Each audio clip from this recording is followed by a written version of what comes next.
sorry. I'll be graduating from Hololive on January 3rd, 2025. The reason for my graduation disagreement with management. I'm not leaving because I don't want to be here, and I'm not leaving because I don't want to be an idol. 配信活動を終了し、1月末頃に卒業することを決めました。I've been ignored for 20 days straight. I don't expect anything. I just want an explanation as to why they're canceled. And you can't even give me that? The lack of support that we get from this company is insane. That's what I've been dealing with this whole entire year, these past 2.5 years.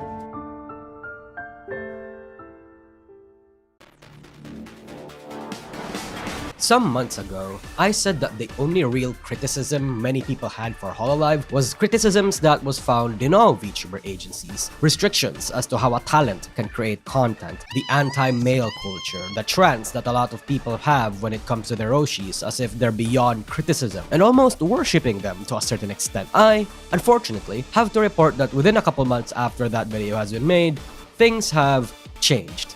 2024 was a bad year for VTuber fans. Unless you're a V-Shoujo guy or a V4 Mirai guy, it kept everyone at its toes, and almost all VTubers and VTuber agencies experienced some sort of loss. And what an unusual amount of departures that seemed innocent and reasonable for Hololive eventually started to become consistently suspicious, eyebrow-raising. First, the termination of Yozora Mel, an OG member of Hololive that was let go due to breaking contract. She seemed apologetic on her PL, so most people assumed that it was actually something that she may have done as a mistake, that Cover had no choice but to pull the trigger to make the rule enforcement within the company consistent. Second, the graduation of A-chan, another OG member of Hololive that was technically staff but was just as loved as a normal Hololive talent. She's been known to take care of her sick family members, so it's been presumed that she had to take off of her work to do that instead, as well as pursue endeavors beyond Hololive. Third, the termination of Gamma from HoloStars. Nothing too specific, kinda similar to Yozora Mel where things are left vague but with a few negative presumptions. Fourth, the graduation of Minato Aqua, citing wanting to pursue other endeavors outside Hololive. A difference in direction, wanted to do something else, and that she even plans to do other stuff with Hololive members beyond her graduation. She had the biggest graduation stream in VTubing history as well. Fifth, the departure of Amelia Watson, one of the more well-known talents in the English industry, the innovator and trendsetter that popularized a lot of norms and culture that you know now. Although she isn't fully graduated and can interact, come back and make stuff with Hololive whenever she desires, even going as far as Cover Corp still making merch of her. Sixth, the graduation of Sakamata Chloe, the biggest of Holo X, citing creative differences as the reason, I suppose with the possibility of coming back. This was when the alarm bell started ringing with a lot of people. And then seventh, the graduation of Ceres Fauna, certified mommy of Hololive Promise, citing disagreements with management and that her not wanting to leave or to be an idol was not the reason she's leaving, implying that she didn't want to leave, but in her circumstances, had to. These are worrying implications for Hololive. Hololive has an average of 1 to 3 graduations a year, so that number doubling and tripling in 1 year, a year where the CEO promised a change in direction where Cover Corp was going, is a little concerning. A year where so many talents have expressed grievances against management. Where did it start? Where did it go wrong? Well, allow this video to attempt to unravel this mystery. I didn't think I'd be able to make this video, at least not this year, not until some real fuck-ups were happening. This year reminded me of how bad 2020 was in terms of audience morale and reception, so I think this is the perfect time to do so. Boys and girls, we are talking about Hololive.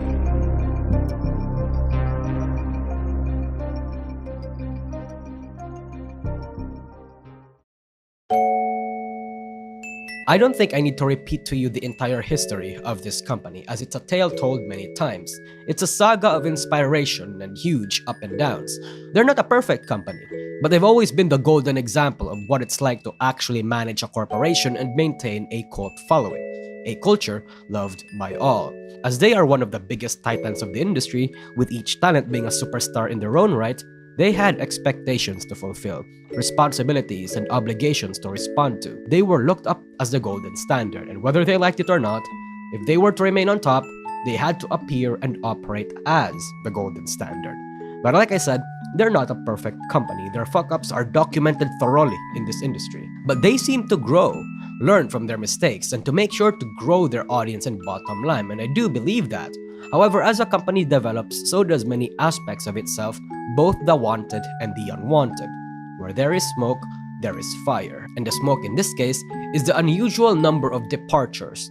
You see, since the conception of Hololive, there has always been an average of 1 to 3 departures, which includes graduations and terminations. In 2018, Hitomi Chris.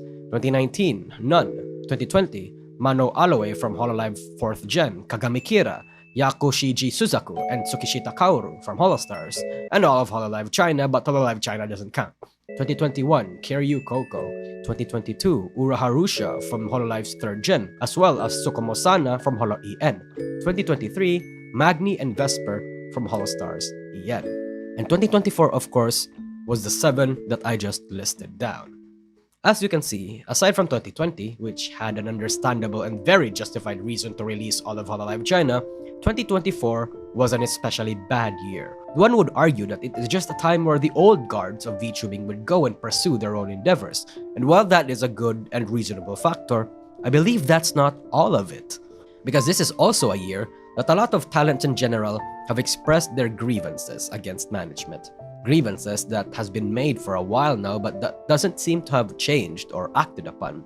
Hololive talents have expressed sentiments of Hololive changing, and while these change are not necessarily bad or even specific, that they might further the goals of the company, I do believe it results into a lot of the burnout and graduations that we've seen. ね、なんかでもさ、ホロライブ激務問題あると思うんだけどさ、で、講習受けてる1時間の間に12件溜まってたことがあって、これはこの件はこの何日でいいですかとか、このイラストとかこういう感じですけどなんかありますかみたいな。オッケーオッケーオッケーオッケーオッケーオッケーオッケーオッケーってとこあるんだけどオッケーオッケーオッケーオッケーオッケーオッケー世を忍ぶ仮の姿で働いてたんだけど、普通にその時はもうめっちゃ楽だった。もう月のほとんどスタジオに行ったり、スタジオじゃないところにお仕事でいろんなところに行ったり、その配信じゃなくて配信以外のお仕事がめっちゃ多いわけよ。でもそれって我が輩がやりたくてやってんだけどね。お仕事終わらない、寝れない、配信しなくちゃ寝れない、生活習慣終わり、体の抗体がカス、仕事以外で回んないぜ。レッスンもあるし、収録もあるし、仕事もあるし、配信もあるし、うわーみたいになることがある、マジで。まあでもね、お仕事受ける受けないはもう自由。 Especially when these talents have other things they want to do, but are then told to do other things that are mandatory. Sometimes, the things they may want to do may not even be allowed. So if you have the talents that wants to do something but they're not allowed to do it, but they're obligated to do this one other thing that they don't want to do instead, you can see where the creative differences come from. You can see how these can end up in a disaster. It's incompatible, and again, nothing wrong with that, especially those that joined Hololive wanting to be an idol or something along those profession. Other people, however, may not want to do that and suffer as a result. Some talents just want to stream, some talents ability and need. It may not just be these obligatory activities, the bureaucracy, the restrictions, the way how certain projects can take up to a year because of all these perms and the stuff that they have to do, and all these necessary but often inconvenient and annoying things. It can weigh on people. There's a clip by Randon, an orc VTuber, wink wink wink wink wink, where he says that the reason why VTubers go on hiatuses, at least a big reason, is that they often feel mentally worn down when their managers shoot down things they want to do. In his words, a non-creative telling a creative how to be creative. And to the people that knows, there is reason to believe that he speaks from experience. Speaking this for a lot of people who cannot speak it. And I think this problem is more so a core problem that Hololive has. They're very notorious for having these sorts of things. Slow perms with acquisition, and a lot of general inflexibility. But it's not without good reason. 2019 and 2020 was a flexible, more free Hololive that was able to do what they want, without the suppressing gaze of the public, of sponsors and companies and shareholders. They were able to do things that they wanted to do for fun, until they weren't. Bikini and lewd stuff started to get flagged, ASMRs started to get punished, names got an entire country blacklisting them, game companies started shooting them down that almost resulted into talents quitting and half their content being thrown to the void. What I'm trying to say is that Hololive went through a lot of growing pains and just wants to avoid those that caused these pains. So because of these, talents, especially the big ones, have attained a massive following from their agency, and that agency's goals and theirs have become incompatible. What is stopping these talents from leaving and taking their fan base with them, especially right now? See, this year, Hololive members have been experiencing a lot of hiccups as a result of either work or managerial oopsies or due to a lot of the changes happening, like I said. And some of these issues weren't new. Some of them inherent in Hololive, recurring or always has been there. Some of these manifested in ways such as Project Hope being canned, Omega Alpha being fridged and having wasted such a good model, which I am super salty for, by the way. Gura not streaming for entire months because of burnout and a lot of projects being put in the back burner or are delayed. Kiara has also expressed her concerns about her 3D and birthday events not being passed through, like Bae having panic attacks on stream and being super stressed about things that just came her way after she ended stream. At this point, presumably due to Hololive stuff. Could be wrong, but it is consistent with what a lot of the girls were talking about. Crony complaining that her requests for perms gets ignored. She has aired her frustrations against management as well. Ina being not able to stream or even tweet because management messed up a visa, presumably supposed to be a work visa. But because that has been screwed over, and that streaming or tweeting on the Ina account would be considered work, she won't be able to do so for a while. And while CoverCorp did try to be transparent and did address this, the fact that it still has happened is interesting. Pecora has also been a little more vocal on the changes in management too, and that while Marine says it's to protect them, that Hololive feels sometimes suffocating. Honestly, this one comment on the official Hololive subreddit summarized it all, and I think we have to admit that it makes a lot of sense. However, the one issue that really opened my eyes to this whole thing is from HoloStars EN member Regis, who has this to say about management. Wasted 4 months of my time, this company. So, thanks for being here and boosting my mood, guys. It's unbelievable how much better I can do stuff myself. It was my Rococo coil. The company was gonna send it over. Then it wasn't working, quote unquote. It wasn't working back in July. They said, okay, we're gonna try to fix it and we'll get back to you. Sure, okay, sure. I wait 4 months. All right, taking too long. What's happening? Oh, they're still working on it. Okay, send it over, I'll do it myself. I'll fix it myself. They send it over, I do all the custom stuff. I'd spend 1 hour troubleshooting, and it works. And guess what? The kicker is, there was a nice layer of dust on the top, which means they didn't even touch it. This is interesting. Regis is normally one of the chiller dudes that I've seen, at least from the outside looking in. He's been silent, patient, considerate in a lot of situations. He's been a little negative as of late, but him saying this, it opens and alludes to so many issues. And Axel comes out to talk about it a little, saying that he signed up for this work, that he has his own disappointments and frustrations, and that the fan base's voice is important. Light a fire under management's ass and get them to change, a sort of soft confirmation that yeah, things aren't sunshine and rainbows, but that he's fine. Haka would even echo the same sentiment about how grateful he is that the fan base is voicing out their frustrations. And also, thank you guys. Seriously, thank you. Your voice is heard. Your voice matters. That's all I'm gonna say. Thank you. Thank you so much for not only caring about the boys, thank you so much for also caring about my senpais. You guys have no idea how I appreciate that. And I know how hard you guys fight. Thank you for using the proper channels to, communicate things. Thank you so much for doing that. Like, seriously. I know one day our voices together will be loud enough for, things to make a difference. For things to be heard. So thank you so much for caring. That's literally all I can say. Seriously. Like, no joke. It means a lot. I signed up to do those stuff, so, finally being able to do stuff like that, well, I can only really do it while I'm over here in Japan, but being able to do those stuff is definitely, a blessing, and the only reason why I can do it is because, you guys are here, supporting us, so... Listen, I'm gonna be dead honest with you, I don't exactly know the fucking current situation, of how management is trying to plan go forwards and stuff, because that's stuff usually only management really knows, right? I don't know how busy it is in the studio and stuff, so I don't know, but what I can say is that what you guys have been posting on Twitter and all that, we do definitely hear your voice, but I just don't know if there's anything that I can do personally for you guys. One of the thing I really hate doing is giving you guys false hope is what I hate. I don't want to be like, oh, like next year for sure, I'm pretty sure there's going to be something like this, and then not being able to do it, because like that stuff has happened to myself personally, you know, working here as well, being like, oh, you know, I'm pretty sure it will happen next year, don't worry. So I was like, okay, well, I look forward to it, and then it just doesn't happen, and I feel crushed when that shit happened. I was like, what? Come on, I was promised this, and then I don't even, like, when that shit happens, like, you want to complain about it more, right?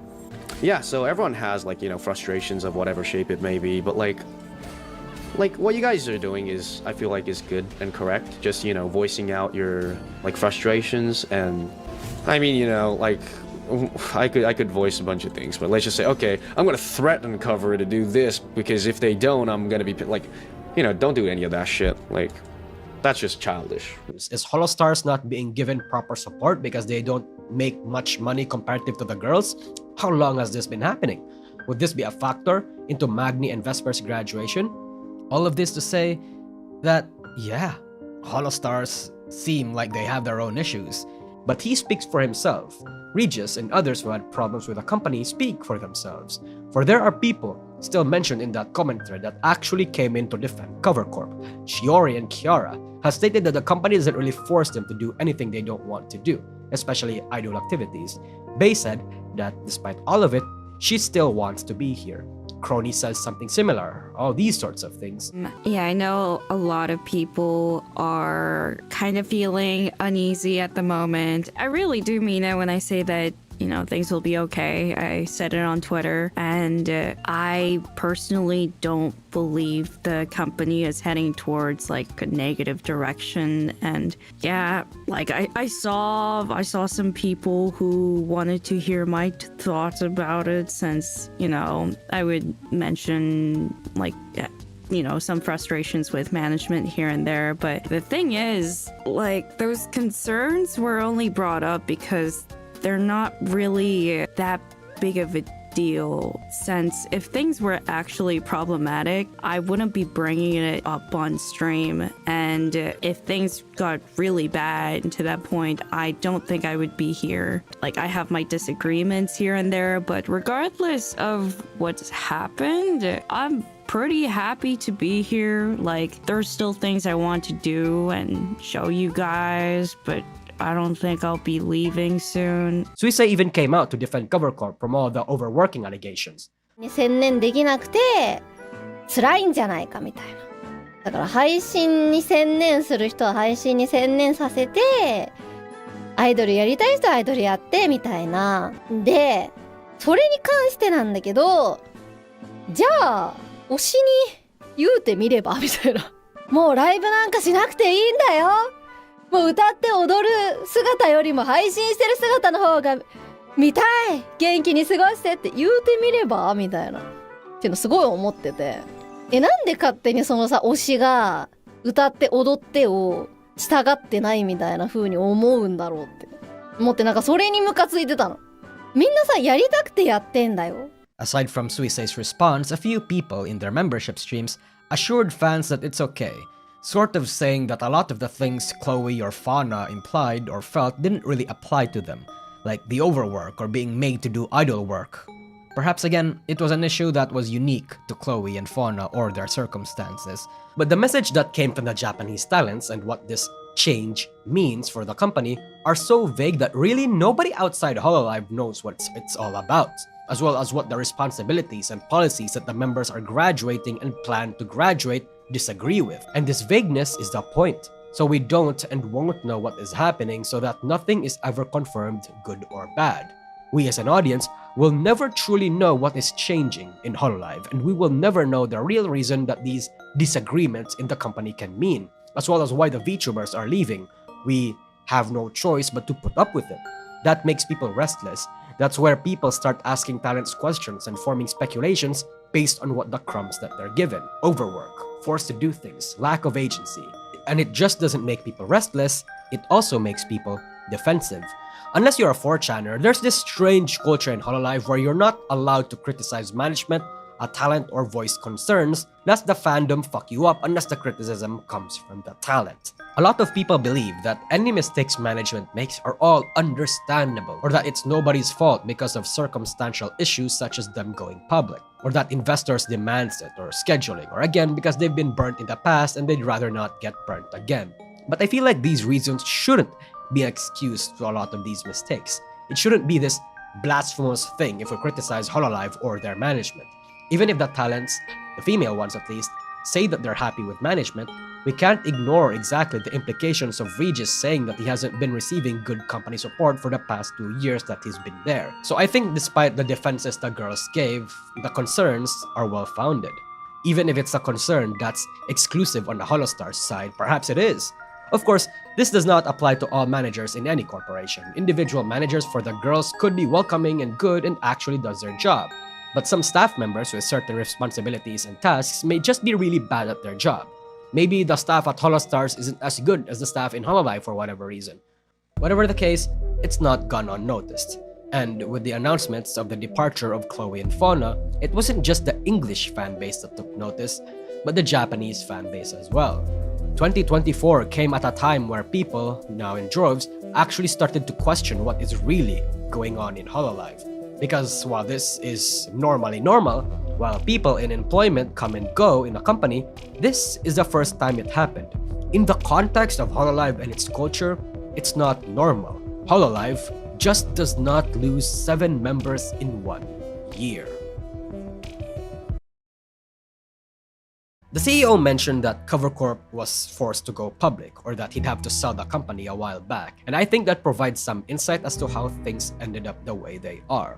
How they can plan for these big and grand events, how they can get exclusive and hard-to-reach opportunities that they weren't able to. Hololive, I don't think would have been able to say, make official expansion plans to the West, or have Suisei fulfill her dream of performing at Budokan alone, or literally nab AKB48 girls. So no matter how we look at it, despite people complaining about it, CoverCorp, or even Niji, becoming public wasn't just inevitable, but necessary. And as a result, they have to ensure that these investors are happy. And often, that means restrictions and a whole lot of bureaucracy than what was already normal in Japanese companies. Yago says the direction of the company is one that wants to diversify their means of income and make talents fit a niche and make each individual IP bigger. Of course, while we don't actually know what's currently going on in Hololive, one cannot help but notice these problems and how to help it, especially for a multi-million-dollar company, which is to be flexible in the right ways. Sure, you have investors and shareholders you want to make happy. Sure, it may not be as easy as it sounds, but you gotta try, right? Because when you're a Hololive member, money is not going to be everything. And while I don't think a lot of Hololive members are just going to straight up leave, I do think it's a problem that a lot of them are saying creative differences all around at the same time. And at the face of all this backlash, Yago acknowledged the criticisms around them. Around January, he comes out again to acknowledge that CoverCorp's recent mistakes are the result of their rapid expansion, apologizing to fans and that they are trying their damnedest to fix whatever problems may occur. It's not all doom and gloom, however, for you see, this isn't the first time CoverCorp has fucked up to this extent. I was one of the more vocal critics of the company back in 2020 and 2021 during the peak of the Kryokoko saga. I survived and participated in that shitfest, and I still will do now.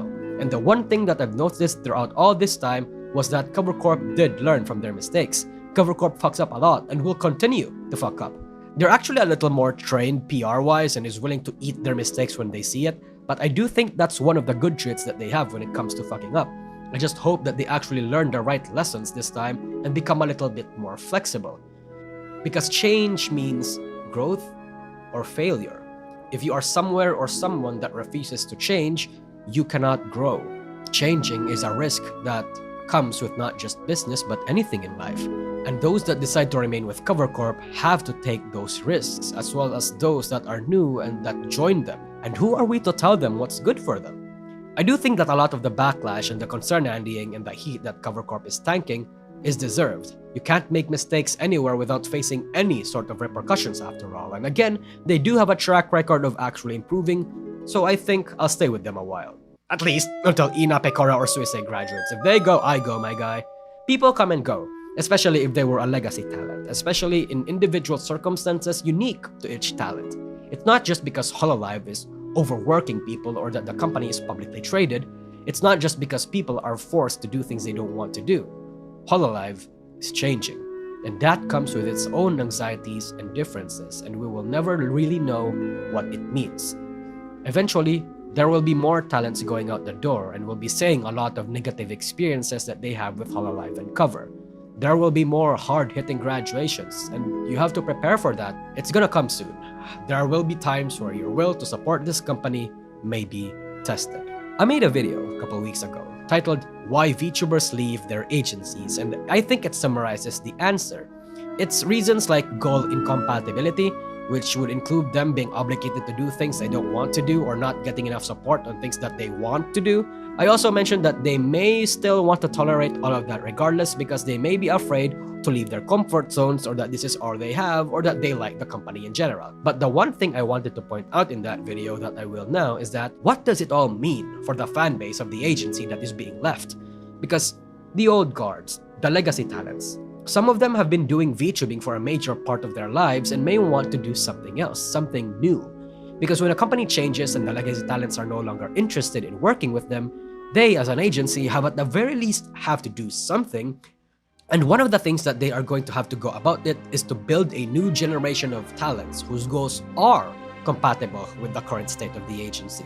Though the problem with that, at least short term, is that these talents would have to show the same promise, develop their own stories like the old talents did. Which is harder and takes a lot more toll on the new talents, and it also is asking for a lot from the old fans who liked the classic version of what the company used to be. On the fan side, I think if you love the culture of Hololive, hoping that the new talents will keep the legacy of the old ones alive is a beautiful thing. I don't mean for this to be some sort of passing of the torch, philosophical new generation sort of thing, but it is. The new talents will have their own stories, and we will journey with them as it develops, just like we did our old Oshis. Perhaps along the way, we will rediscover what made us love our old Oshis. Perhaps along the way, we'll even find a new way to love new VTubing. This is the beauty of being a Corpo fan, the culture and community.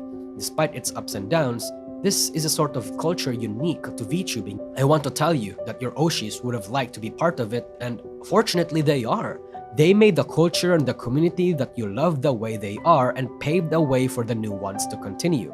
Whether or not you love the old guards and you don't want to follow the new ones, that's okay. Because what mattered is that you loved Hololive. You had memories. The new Hololive will make for new fans. Perhaps you're now too scared to start supporting one member after losing so many. But you are always welcome to come back. Axel is right. As Hololive changes, all we can really do as a fan base, should we wish to support it still, is to air our grievances and frustrations against the company. Let them know that we aren't happy. Let them know to treat the talents better. And as time eventually passes, so too will our grievances as they are addressed. Or they will get worse and see another crushing graduation, I don't know. Yago's got Gura locked in a contract and she'll be doing this till she's fucking 90, people. Believe it. Fauna's graduation is now over. She's gone. And a lot of the anger a lot of people had against cover more so turned to general concern and sadness after the rage had subsided. It has been an incredible 3.5 years, and I owe it to all the amazing people around me. You, the saplings, are the best community I ever could have asked for. Because of you, every stream I do is fun. It's an amazing feeling to be able to go live and know that I have such a wonderful audience waiting for me, ready to listen to my tangents, banter with me, and support me in whatever I choose to do. I am so lucky to have you. I think I could play 1,000,000 hours of Skyrim with you guys laughing alongside me.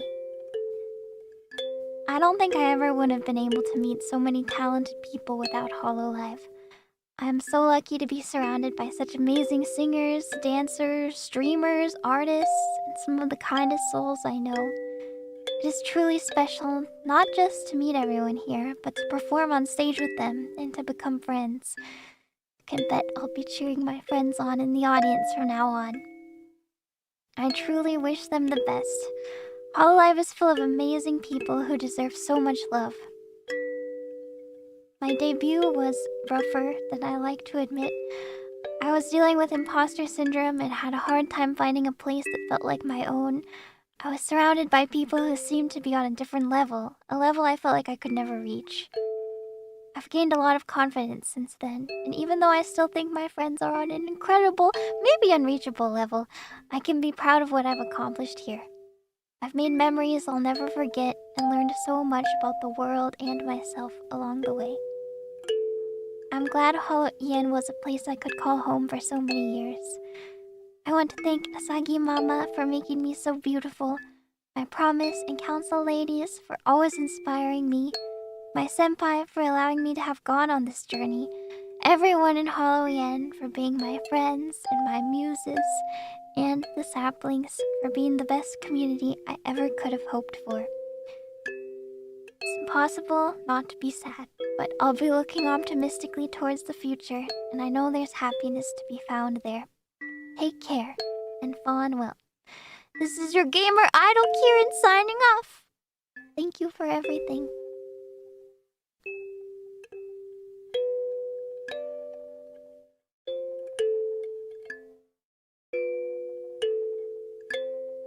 Now, let's just hope that Covercorp and Fauna will turn over a new leaf. A lemon leaf. Huh?